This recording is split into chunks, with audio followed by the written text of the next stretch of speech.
Hello दोस्तों। आज हम आरआरबी ग्रुप डी एग्ज़ाम 27 दिसंबर जो जो फर्स्ट शिफ्ट हुई है उसका एनालिसिस करने जा रहे हैं। अगर वीडियो अच्छी लगे तो वीडियो को लाइक और चैनल को सब्सक्राइब करें। क्वेश्चन था 2025 में फ्रेंच ओपन पुरुष एकल का खिताब किसने जीता? ऑप्शंस थे ए नोवाक जोकोविच, B Jannik Sinner, C Carlos Alcaraz, D Rafael Nadal. इसमें आपका करेक्ट आंसर था ऑप्शन नंबर सी यानी कि कार्लोस अल्कराज। इसका एकदम करेक्ट आंसर था। अगला क्वेश्चन दिया गया था 2025 आईसीसी क्रिकेट हॉल फेम में किस भारतीय खिलाड़ी को शामिल किया गया है?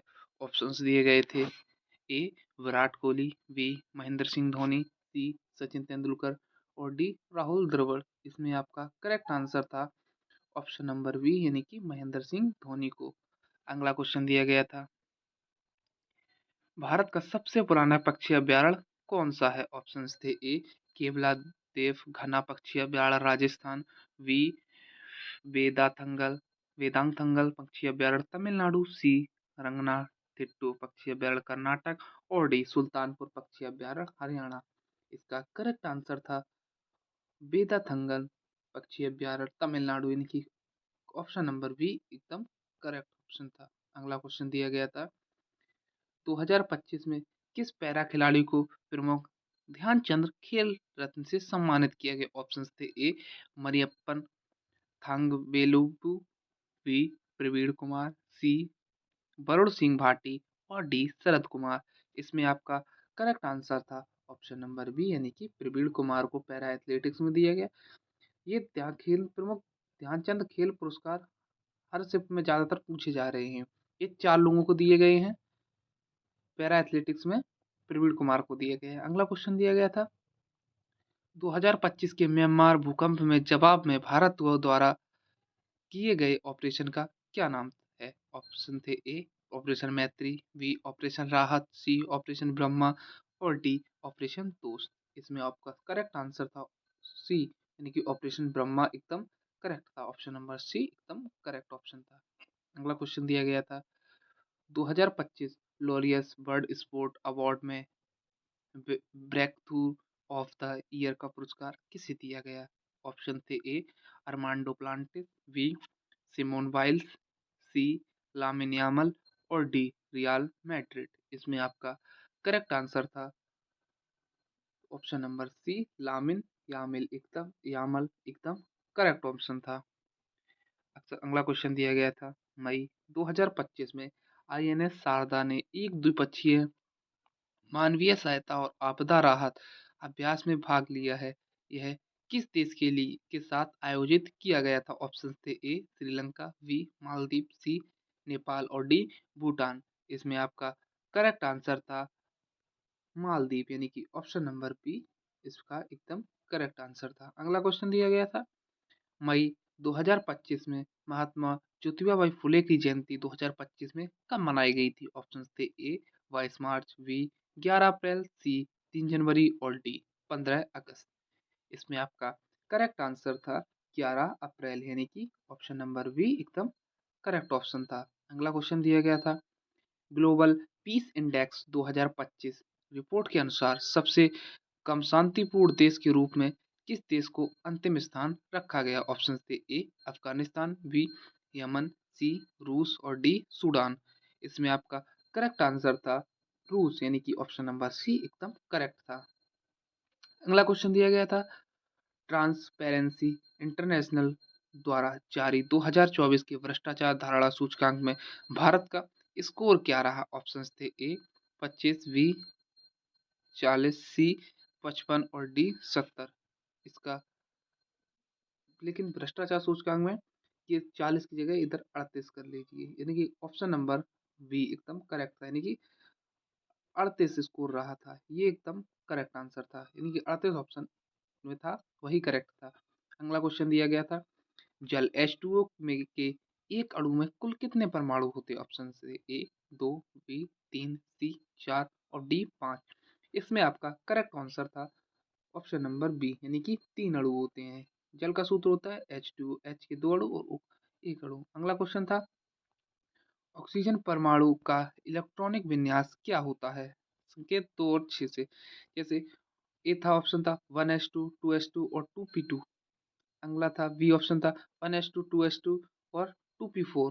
सी ऑप्शन था 1s2 2s1 और 2p5 और डी ऑप्शन था 1s2 2s2 और 2p6। इसका करेक्ट आंसर था 1s2 2s2 और 2p4, यानी कि ऑप्शन नंबर बी एकदम करेक्ट आंसर था। अगला क्वेश्चन दिया गया था बीमा विस्तार योजना 2025 कब लॉन्च की होगी? ऑप्शन थे ए नवंबर 2025, बी दिसंबर 2025, सी मार्च 2025 और डी अप्रैल 2025। इसका करेक्ट आंसर था ऑप्शन नंबर बी दिसंबर 2025। इसका एकदम करेक्ट आंसर था। अगला क्वेश्चन दिया गया था एल्यूमिनियम सल्फेट और वेरियम क्लोराइड की अपक्रिया से बनने वाला वेरियम सल्फेट किस रंग का होता है? ऑप्शंस थे ए सफेद, बी पीला, सी नीला और डी गुलाबी। इसका करेक्ट आंसर था सफेद, यानी कि ए ऑप्शन एकदम करेक्ट था। सफेद था या ऑप्शन में रंगीन होता वह भी एकदम ठीक था। अगला क्वेश्चन दिया गया था भारत ने किस वर्ष तक शुद्ध शून्य उत्सर्जन प्राप्त करने का लक्ष्य निर्धारित किया है? ऑप्शंस थे ए 2040, बी 2050, सी 2070 और डी 2080। इसका करेक्ट आंसर था 2070, यानी कि ऑप्शन नंबर सी एकदम करेक्ट ऑप्शन था। अगला क्वेश्चन दिया गया था भारत ने किस वर्ष तक शून्य शुद्ध उत्सर्जन प्राप्त करने का लक्ष्य निर्धारित किया है? ये क्वेश्चन दोबारा रिपीट हो गया, यानी कि ऑप्शन नंबर सी एकदम करेक्ट था। अगला क्वेश्चन दिया गया था 2025 के आयुर्वेदिक दिवस की थीम क्या थी? ऑप्शंस थे ए आयुर्वेदिक स्वास्थ्य के लिए, बी आयुर्वेदिक लोगों और ग्रह के लिए, सी आयुर्वेद विज्ञान और तकनीक और डी ऑप्शन था आयुर्वेद शिक्षा और अनुसंधान। इसका सही ऑप्शन था ऑप्शन नंबर बी आयुर्वेद लोगों और ग्रह के लिए, यानी कि ऑप्शन नंबर बी एकदम करेक्ट था। अगला क्वेश्चन दिया गया था सभी अंगों का भिन्न भिन्न कार्य क्यों होता है? ऑप्शंस थे ए कोशिका का भिन्न होना, बी कोशिका का समान होना, सी भिन्न कार्य की उपस्थिति और डी भिन्न कार्य की अनुपस्थिति। इसमें आपका करेक्ट ऑप्शन था ऑप्शन नंबर ए कोशिका का भिन्न होना, यानी कि ऑप्शन नंबर ए एकदम करेक्ट ऑप्शन था। अगला क्वेश्चन दिया गया था विद्युत धारा द्वारा उत्पन्न ऊष्मा का सही सूत्र क्या होता है? ऑप्शंस थे A H I R upon R बराबर आई आर, बी ऑप्शन था एच बराबर I R I two R T upon H, C option था एच बराबर V upon T V I T. इसका करेक्ट ऑप्शन था option number B, यानी कि H बराबर आई स्क्वायर आर टी।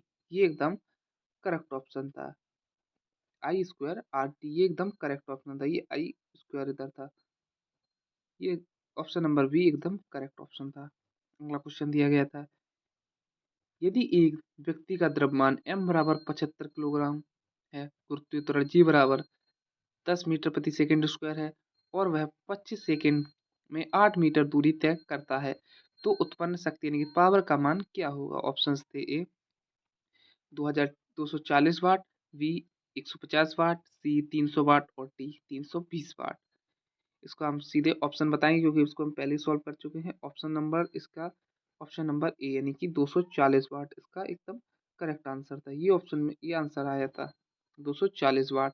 अगला क्वेश्चन दिया गया था फरवरी 2025 तक प्रधानमंत्री भारतीय जन औषधि परियोजना के तहत भारत में कुल कितने जन औषधि केंद्र खोले जा चुके हैं? ऑप्शन थे ए 12,500 केंद्र, बी 15,057 केंद्र, सी 16,912 केंद्र और डी 18,000 केंद्र। इसमें आपका करेक्ट आंसर था 15,057 केंद्र, यानी कि ऑप्शन नंबर बी एकदम करेक्ट ऑप्शन था। अगला क्वेश्चन दिया गया था 2025 में किस ग्रैंड स्लैम ने सभी मैचों में पूरी तरह स्वचालित इलेक्ट्रॉनिक्स लाइन कॉलिंग सिस्टम यानी कि बिना मानव लाइन जज का उपयोग शुरू किया? ऑप्शन थे A Australian Open, B French Open, C Wimbledon और डी यूएस ओपन। इसमें आपका करेक्ट ऑप्शन था ऑप्शन नंबर सी, यानी कि विंबलडन एकदम करेक्ट ऑप्शन था। ऑप्शन नंबर सी।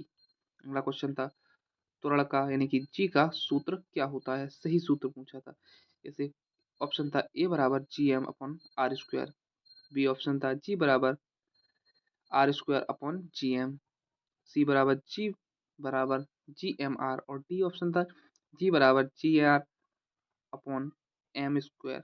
इसका करेक्ट ऑप्शन था ऑप्शन नंबर ए, यानी कि जी बराबर G M upon R square. ये गुरुत्व त्वरण का एकदम करेक्ट ऑप्शन था, यानी कि ऑप्शन नंबर सी एकदम करेक्ट था। ए ऑप्शन एकदम करेक्ट था। अगला क्वेश्चन दिया गया था CuSO4 प्लस यानी 5H2O, CuSO4.5H2O यह किस प्रकार की अपक्रिया है? ऑप्शंस थे ए संयोजन अपक्रिया, बी विस्थापन अपक्रिया, सी अपघटन अपक्रिया, और डी तुरहा विस्थापन अपक्रिया। इसका करेक्ट आंसर था ऑप्शन नंबर ए, यानी कि यह संयोजन अपक्रिया है, क्योंकि दो उत्पाद मिलकर एक ही उत्पाद बनाते हैं। अगला क्वेश्चन था जब प्रकाश किरण विरल माध्यम से सघन माध्यम में प्रवेश करती है तो क्या होता है? ऑप्शन थे ए किरण साधारण पर से दूर मुड़ती है, बी किरण साधारण की ओर मुड़ती है, और डी किरण बिल्कुल नहीं मुड़ती, और डी ऑप्शन था किरण पीछे की ओर लौट जाती है। इसका करेक्ट ऑप्शन था ऑप्शन नंबर बी, किरण साधारण की ओर मुड़ती है। ऑप्शन नंबर बी एकदम करेक्ट ऑप्शन था। अगला क्वेश्चन दिया गया था कोशिका विभिन्न समूह में कार्य करती है, यह किसकी ओर संकेत करता है? ऑप्शंस थे ए यह श्रम के कार्यात्मक विभाजन में सहायता करता है, बी ऑप्शन था यह सभी कोशिकाओं में को समान बनाता है, सी ऑप्शन था यह समूह को कमजोर बनाता है। इसका करेक्ट ऑप्शन था ऑप्शन नंबर ए, यह श्रम के कार्यात्मक विभाजन में सहायता करता है, यानी कि ऑप्शन नंबर ए एकदम इसका करेक्ट ऑप्शन था। अगला क्वेश्चन दिया गया था भारत में मई 2025 में मनाए गए राष्ट्रीय प्रौद्योगिकी दिवस यानी कि नेशनल टेक्नोलॉजी डे की थीम क्या थी? यह पूछा गया था, क्वेश्चन पूछा गया था। ऑप्शन दिए गए थे ये अंतरा नई तकनीकी अनुसंधान और उत्पादन को आगे बढ़ाने के लिए युगांतर। ऑप्शन नंबर बी था एक टिकाऊ भविष्य के लिए नवाचार। ऑप्शन नंबर सी था वैश्विक नेतृत्व के लिए भारतीय युवाओं को सशक्त बनाना, और ऑप्शन डी था some technology of inclusive growth. इसका करेक्ट ऑप्शन था ऑप्शन नंबर ए, नई तकनीकी अनुसंधान और उत्तरण को आगे बढ़ाने के लिए, नहीं ऑप्शन नंबर ए इसका एकदम करेक्ट ऑप्शन था। अगला क्वेश्चन दिया गया था समान वेग यानी कि यूनिफॉर्म वेलोसिटी और समय यानी कि टाइम के ग्राफ में रेखा किसके समांतर होती है? ऑप्शन थे ए समय अक्ष के समांतर, बी था वेग अक्ष के समांतर, सी था दोनों अक्षों के बीच तिरछी, और डी था वक्र रेखा। इसका करेक्ट आंसर था समय अक्ष के समांतर, यानी कि ऑप्शन नंबर ए इसका एकदम करेक्ट आंसर था समय अक्ष के समांतर। अगला क्वेश्चन था एंजाइम किस ऑर्गेनेल में पाए जाते हैं? ऑप्शंस थे ए लाइसोसोम, बी राइबोसोम, सी एंडोप्लाज्मिक रेटिकुलम, और डी माइटोकॉन्ड्रिया। इसका करेक्ट आंसर था ऑप्शन नंबर ए, यानी कि लाइसोसोम इसका एकदम करेक्ट आंसर था। अगला क्वेश्चन दिया गया था बाइनरी फिशन किस जीव में होता है? ऑप्शंस थे ए अमीबा, बी प्लेनारिया, सी हाइड्रा, और डी यूग्लिना। इसका करेक्ट आंसर था ऑप्शन नंबर ए, यानी कि अमीबा इसका एकदम करेक्ट आंसर था। लगभग सारे क्वेश्चन कंप्लीट हो गए हैं। अगर वीडियो अच्छी लगी हो तो वीडियो को लाइक और चैनल को सब्सक्राइब करें। Thank you.